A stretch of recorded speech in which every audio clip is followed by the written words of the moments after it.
উল্টো পাল্টা রান্নাঘরে আপনাদেরকে স্বাগত। আজকে আপনাদেরকে শেখাবো ভুলভাল উপায়ে কিভাবে রান্না করতে হয়। আজকে রেসিপির নাম পচা কমলার উপর হামলা। তার জন্য প্রথমে দরকার কামলা আর দরকার কমলা। এবার হবে রেসিপি। কমলার গায়ে প্রচন্ড দুর্গন্ধ, তাই একে এবার স্নান করাতে হবে। কমলাটার খুব পার বেড়েছে, তাই ওকে ছাল ছাড়িয়ে নি।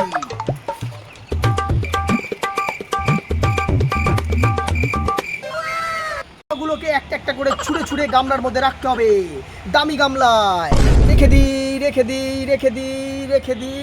দিলাম। এবার দামি আইটেম গুলো এক এক করে দিয়ে দিই কোকা কোলা, 50,000 টাকা দামের নুন, 2 লাখ টাকা দামের লঙ্কার গুঁড়ো, চুরি করে আনা চিনি। এরপরে সব দামি দামি আইটেম গুলোকে ভালো করে নাড়াচাড়া করতে হবে। এরকম ভাবে, ঠিক এরকম ভাবেই করতে হবে। একটু ঝোল ঝোল হবে, তা নাহলে টেস্ট পাবেন না। এই যা পড়ে গেলে হবে না, আবার তুলে নিয়ে এরকম দিতে হবে। ঠিক আছে, এইভাবে মাখামাখি করুন। কি সুগন্ধ বেরোচ্ছে। আমার রান্না, অসাধারণ রান্না কমপ্লিট হয়ে গেছে। এবার আমার এক দর্শক বন্ধুকে খাইয়ে দেখাই, সে কি বলে। ঠিক বলে না ভুল বলে, ঠিক বলে না ভুল বলে। অনেক খোঁজাখুঁজির পর কোনো দর্শক বন্ধু রাজি হলো না এই ভুলভাল রেসিপিটা খাওয়ার জন্য। কি আর করা যাবে, নিজের রান্না নিজেই খাই। কি স্বাদ।